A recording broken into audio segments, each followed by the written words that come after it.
Hello student, I hope you all fit and fine. आप सभी लोग देख रहे हैं हमारा अपना चैनल एजुकेट कंप्यूटर क्लासेस। तो स्टूडेंट, अगर आपको हमारी वीडियो पसंद आती है तो प्लीज़ इसे लाइक एंड सब्सक्राइब करना ना भूलें और साथ ही साथ में बेल आइकन को भी प्रेस करें ताकि जब भी हम कोई न्यू वीडियो अपलोड करते हैं तो उसकी नोटिफिकेशन सबसे पहले आपके मोबाइल पर आए। तो स्टूडेंट, आज के हमारे इस टॉपिक में हम परीक्षा में असफल होने वाले मित्र को परीक्षा अध्ययन के लिए प्रेरित करने के लिए एक पत्र लिखेंगे। तो स्टूडेंट, वो पत्र कैसा लिखाएगा और वो किस एग्ज़ाम में आता है ये मैं आपको बताती हूँ। तो स्टूडेंट, ये 10th 11th और 12th के एग्ज़ाम पेपर में आता है ये वाला पत्र। तो इसको किस तरीके से लिखकर आप एग्ज़ाम में फुल मार्क्स को पा सकते हैं ये हम आपको बताएंगे। तो स्टूडेंट, चलिए स्टार्ट करते हैं आज की हमारी वीडियो। तो यहाँ पर हमारे लिए जब एग्ज़ाम पेपर होगा तो वहाँ पर क्वेश्चन आएगा, परीक्षा में असफल होने वाले मित्र को पुनः अध्ययन के लिए प्रेरित करते हुए पत्र लिखिए। मतलब आपको यहाँ पर एक पत्र लिखना है। किसको? अपने एक फ्रेंड को लिखना है, जो मित्र कहते हैं जैसे हिंदी में। उसको असफल हो गया, मतलब परीक्षा में फेल होगा, उसके लिए उसको फिर से पढ़ाई के लिए प्रेरित करना है। तो स्टूडेंट, यहाँ पर हमें उस लेटर को कैसे लिखेंगे ये हम आपको बताते हैं। तो स्टूडेंट, सबसे पहले परीक्षा भवन दिनांक डालनी है जिस तारीख को आप लिख रहे हैं, और उस अपने फ्रेंड का नाम लिखना है। जैसे लिखा है, प्रिय मित्र आशीष, संप्रेम नमस्कार, कल ही तुम्हारा पत्र मिला। ये जानकर अत्यंत दुख हुआ कि इस वर्ष तुम्हारा परीक्षा परिणाम संतोषजनक नहीं रहा, लेकिन इसमें तुम्हारा कोई दोष नहीं है।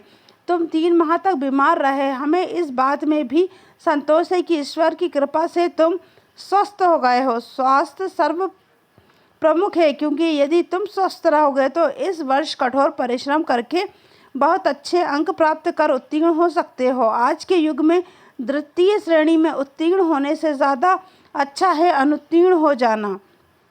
बीती बातों पर दुखी होना व्यर्थ है। अब तो धैर्य धारण कर परीक्षा के लिए अभी से तैयारी शुरू कर दो।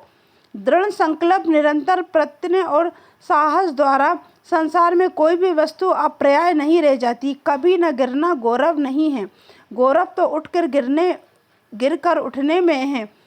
जिसको तुम अभिशाप समझ रहे हो वो वरदान सिद्ध हो सकता है। मित्र, अपने हृदय में व्याप्त निराशा एवं उदासी का त्याग करो और नई आशा तथा विश्वास के साथ अध्ययन में जुट जाओ। सफलता तुम्हारे चरण चूमेगी। पूज्य चाचा जी एवं चाची जी को चरण स्पर्श, पिंकी तथा अनेक को ढेर सारा प्यार। तो स्टूडेंट, यहाँ पर स्टूडेंट ने कैसे लिखना है हमें कि एक फ्रेंड है, उसने अपने दूसरे फ्रेंड को पत्र लिखा है। वो इसलिए लिखा है क्योंकि वो परीक्षा में असफल यानी अनुत्तीर्ण हो गया था। तो यहाँ पर असफल होने पर उसने प्रेरित करने वाला एक पत्र है, तो जिसमें लिखा है कि कल ही उसके दोस्त का पत्र मिला। तब इसको जानकर दुख हुआ कि उसका इस साल का रिजल्ट जो है वो संतोषजनक, मतलब उसको सही है, वो फेल नहीं हुआ, उसका रिजल्ट सही नहीं आया। लेकिन वो बोल रहा है कि इसमें तुम्हारा कोई दोष नहीं है। क्यों? क्योंकि तुम 3 महीने बीमार रहे थे और हमें इस बात का संतोष, मतलब इस चीज़ की हमें अच्छा है कि ईश्वर की कृपा से, मतलब भगवान की कृपा से तुम स्वस्थ हो गए। स्वास्थ्य सर्व प्रमुख है, मतलब सबसे पहले हमारा स्वास्थ्य प्रमुख है, क्योंकि यदि तुम स्वस्थ रहोगे तो इस वर्ष कठोर परिश्रम करके अच्छे, मतलब अगर तुम स्वस्थ रहोगे मतलब तुम्हारी तबीयत ठीक रहेगी तो इस वर्ष भी तुम बहुत मेहनत करके परीक्षा में अच्छे मार्क्स को ला सकते हो। और आज के युग में द्वितीय श्रेणी, मतलब आज का जो समय चल रहा है उसमें 3rd वाली जिसकी ग्रेड होती है उससे ज़्यादा अच्छा हमें फेल हो जाना होता है, क्योंकि 3rd ग्रेड में कुछ भी नहीं होता। या तो आप फर्स्ट बनाए या मेरिट बनाए और या फिर 2nd डिवीज़न, पर 3rd डिवीज़न कोई मायने नहीं रखाता है। बीती बातों पर दुखी होना व्यर्थ है, मतलब जो हो चुका उस बात पे दुखी होना व्यर्थ है। अब धैर्य धारण करो, मतलब अब धीरज रखो और आप परीक्षा के लिए फिर से तैयारी शुरू करो और दृढ़ संकल्प लो कि अब तुम्हारे को पास होना ही है। कभी न गिरना गौरव नहीं है, गौरव तो गिर कर उठने, मतलब जो पहले गिर जाए और फिर उठे तो उसे कहते हैं। जिसको तुम अभिशाप समझ रहे हो वो वरदान से, मतलब जिसको तुम सोच रहे हो कि मैं फेल हो गया हूँ, मतलब मैं 3rd उसमें आया हूँ, तो ऐसा कुछ नहीं है। वो तुम्हारे लिए वरदान, मतलब फिर से तुम प्रैक्टिस कर सकते हो।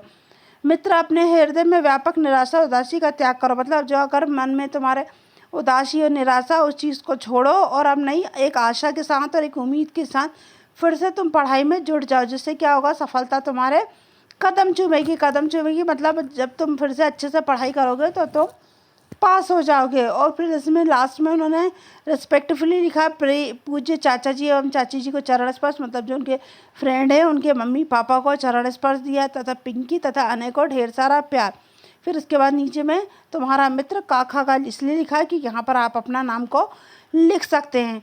तो स्टूडेंट इस तरीके से आप लिख सकते हैं। सबसे पहले वहाँ पर दिनांक डालें, अपने प्रिय मित्र का नाम डालें, संप्रेम नमस्कार करें, फिर डिटेल में वो सब बातें कहें जो आप उससे कहना चाहते हैं। लास्ट में उनके घर के जो बड़े और छोटे हैं उनके लिए भी रिस्पेक्टफुली, मतलब अगर बड़े हैं तो चरण स्पर्श, जो छोटे उन्हें प्यार देके फिर अपना नाम लिख सकते हैं। तो स्टूडेंट इस तरीके से ईजिली तरीके से आप लिखकर एग्ज़ाम पेपर में इस पत्र को लिखकर फुल मार्क्स को पा सकते हैं। और अगर आपको कोई भी दिक्कत आती है, कोई भी आपको डाउट रहता है, तो प्लीज़ आप हमारे इस वीडियो पर कमेंट करके आप बता सकते हैं। Thank you.